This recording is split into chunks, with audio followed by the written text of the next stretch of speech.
আমল দিয়ে আমরা জান্নাতে যেতেই পারবো, ক্লিয়ার কাট কথাবার্তা। আমল দিয়ে জান্নাতে যেতেই। বিশ্বনবী বলেন, মান নুকিশা উযিবা, যার হিসাব নেওয়া হবে সে বিপদে পড়ে যাবে। আরেক বর্ণনায় মান নুকিশা হালাকা, যার হিসাব নিকাশ নেওয়া হবে সে ধ্বংস হয়ে যাবে। হিসাব আল্লাহ নিলে কেউ জান্নাতে যাবে না।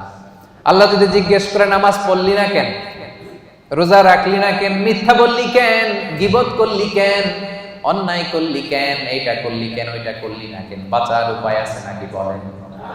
আল্লাহ যদি বলে এটা করলি কেন আর ওটা করলি না কেন, বাঁচার উপায় আছে? এজন্য আল্লাহর কাছে আমরা বিচার চাই না, আমরা দয়া চাই, রহমত চাই। কি চাই? আওয়াজ করে সবাই বলেন, বিচার চাই না, দয়া চাই।